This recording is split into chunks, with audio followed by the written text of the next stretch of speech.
tours. It was one of those kind of very special situations that from the second we opened doors, we were hanging on by the edge of our seats trying to keep up with the momentum that this brand had. Yeah. It's a very, very exciting story. I know that you did very well on that buyout from them. Congratulations on that. Like I said, I'm in the business, and Thank you. It's a lot of work to build a successful brand, beer, wine, spirits, especially they're all very crowded markets. I know that brand does not define you. It probably put a few bucks in your pocket, but you've got so many other businesses that you're involved with. Could you run us through a few of them? Because I love that you transitioned from skateboarding into this business person, that you've got so many things on your plate. It's wonderful. Okay. Okay, here we go. Here's the list. So I'll start with this. When I was skating and had that career, I had to learn how to create systems or partnerships with people so that I could still focus on skating and still have these other kind of extensions of myself, right? So once St. Archer sold, the next one that we ended up doing was I do a little skateboard company called Sovereign, and I never had the desire to have a skateboard company, but I rode for this company, Alien Workshop, that ended up going out of business, and I was still professionally skateboarding, so I just kind of was like, okay, I might as well just live it and own anything I market. I started a skateboard company called Sovereign. I was still skating. It wasn't until my career ended that I took on a new challenge of, well, now I do have all this free time. I no longer have to worry about that career. So I started a new business, which I run now, called Commune Capital. It's a real estate fund. And I will say that it's a new type of challenge now. And I found myself having to say no more now than I did back then. And it's like, it's one thing having a skateboard career that got to a point where it felt like, I don't want to say it was on cruise control, but like I had went through all the challenges of getting to my peak. And once I was there, it was almost systematic for me. So starting companies during that was a lot easier. Once I went all in to having to start a new brand that had so many more moving parts than anything I had ever experienced before, I found myself in this new challenge of going, oh my gosh, this consumes every second of every day. I no longer can say yes to 5 or 6 different companies, or this thing's not going to succeed. Yeah. So I am involved in things because I got involved with them up until that point. And now it's not as much. So after St. Archer, Josh, my partner, started a coconut water and beverage company called Villager. So on that end, I am an investor with that company, but I don't do any day to day. So as far as time spent, not my concern. Sovereign, it took me about 1.5 years to get it to the point where I no longer had to be there every day. I now can only spend, let's call it, an hour a week on that. And then I started a company called Ovni with one of my close friends, which was actually his dream. He had this idea of something he was trying to do, and I helped him build it up, launch it, and I'm involved with that. But as far as time frame goes, it's a small amount of my time, 5% of my time a week, so that I'm able to dedicate, 95% of my time right now getting my new business stabilized. Yeah. By the way, let's not brush over. You're a family man too. Yeah, so that is by far the hardest thing. Let's not forget that you've got a family at home that you're feeding and taking care of. Yeah, that is actually the biggest challenge of all of it is having to go through starting businesses with kids. It's a lot harder than when I didn't have them. Yeah, one of the things I've heard you mention a couple times is just having a system in place and being able to juggle all these things. I mean, what does that system look like? Because, I talk to other people and we all seem to have a lot going on, but some people accomplish a lot more. And clearly you're one of those guys accomplishing a lot. I think that's a great question. So I always actually use the Elon Musk reference, right? You look at people like Elon Musk and you go, oh my gosh, how does he do this? How does he have Tesla and SpaceX and change the world and Hyperloop, right? How is one person able to do that?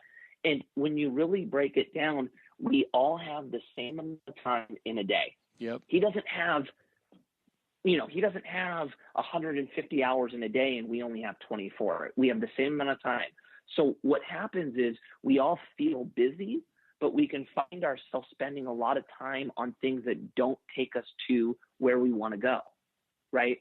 So really what I was introduced to it, and I think what really changed my life, is learning how to really leverage time, people, and money. And I think those are the three keys that put me in this position now, right? Like, why am I going to spend my time doing, let's say designing my email campaign when that doesn't do anything for the greater good of where I want this business to go? So what do I have to do? I have to create somebody under me to take care of that, right? Mm-hmm. So it's all about creating systems so that you can make your time more efficient, so that then you go and look and go, how does this guy do this? Well, he just has a team in place where he's delegating other people to do work so that he can spend his time on the things that are the best use of his time. Mm-hmm. To really dissect that down, Mikey, you've got a lot of people that have startup businesses, and I believe in what you're saying 100%, because, you can focus your time on things that are going to be bigger picture, making money in the long haul. But sometimes you got to spend money on, like you said, those people to help you. Maybe it's to do that newsletter. But what if they're in that position where they really don't have the money to pay somebody to do that, but yet they know that that's what needs to be done? I mean, any tricks, right? That's a phenomenal question, and you're so right. So yes, I think everybody can agree with this. Yeah, that sounds good. I started my company. We're making $50,000 a year. I don't have all this money to then hire people under me, right? Mm-hmm. I think there's two ways to look at it then. One, and I'll tell everyone this, I never do a company by myself ever. I always have partners, always. So that when we start the company, people are working based on equity, so that the revenue doesn't decide who I can hire or can't hire out, right? I already have my initial team, and we're all part of this system to then kind of have that model in place, right? Mm-hmm. Now, granted, there's still going to be some work and I find myself doing it now. There's work that I have to do because of the stage we're at that is not the best use of my time. But when you look at the grand scheme of things, I'm not trying to juggle everything, right? Yeah. So I think, one, you look at it and go, I create teams from the beginning. So I definitely give up equity and have people part of this thing so that I don't have to rely on revenue. Two, raising money puts you in a position of being able to hire out. Or three, and I think the challenge that people get stuck in, they go, well, I'm in the position where I just have to do it all because I don't have money to do it. The challenge is you will never get outside of that cycle. Nothing will ever change, and you'll forever be doing what you're doing now.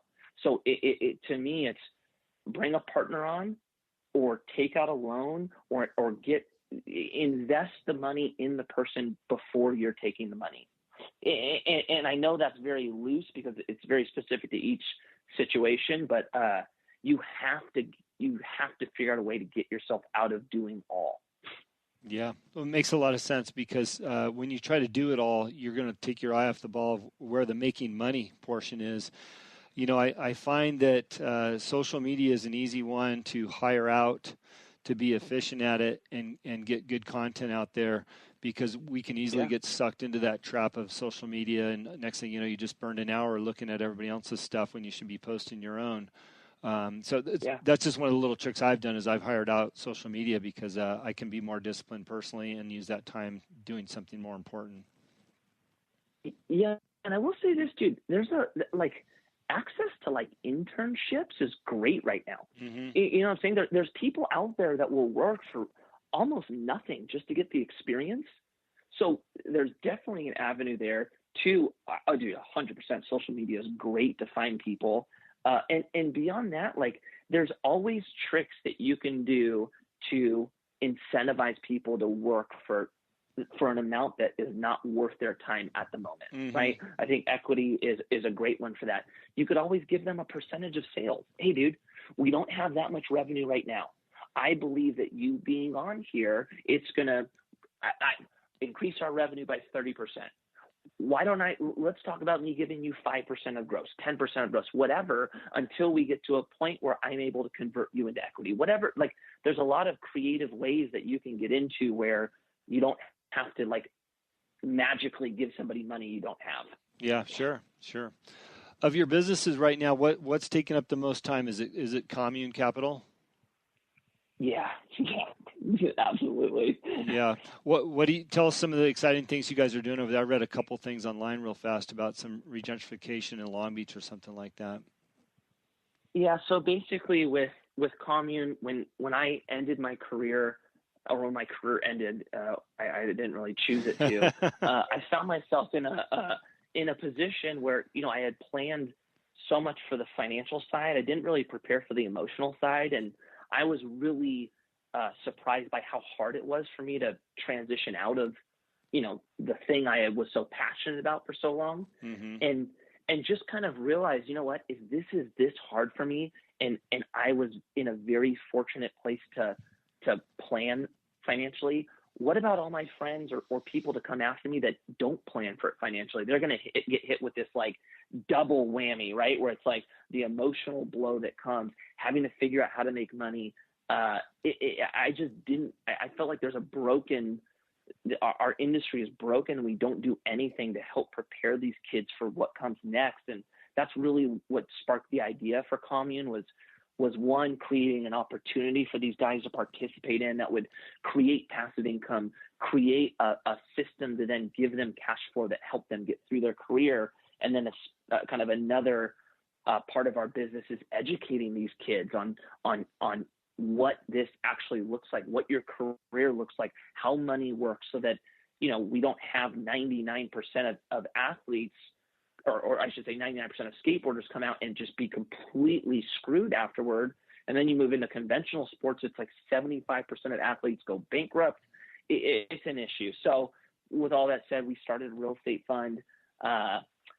Right now we have 2 projects we're working on. We have one in Long Beach that is actually, we're in the final stages of it. We start leasing up next week. Mm-hmm. And then we have a project out in Ohio that was a foreclosed Sears building.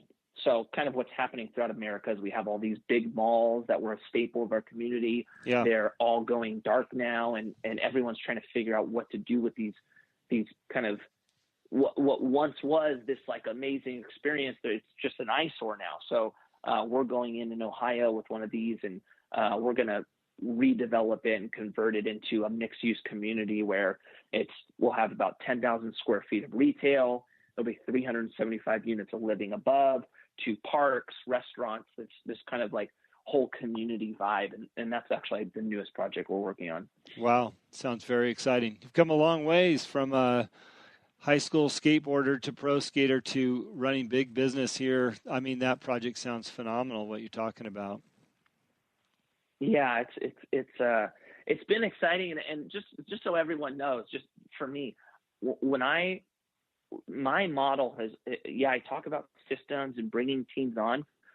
One huge component of it is I bring people around me that are smarter than me. Mm. Like basically, I'm always trying to bring people around me that are smarter than me, and really, like, I remove any type of ego. I want to be the dumbest one in the room. I'm trying to like learn as much as I can from great people. So whenever like I start something, Commune is a great example.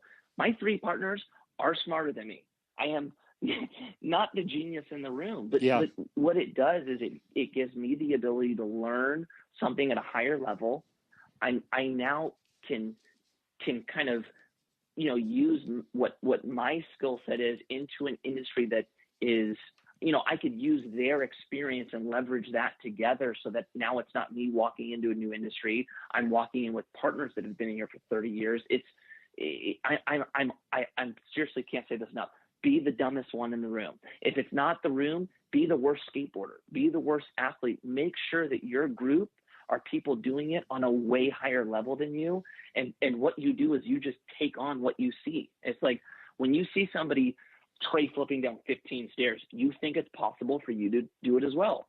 When you see somebody doing a deal that's a $75 million deal on this reposition of this asset, now all of a sudden you see them do it, you think it's possible. So I'm a huge believer in making sure your circle is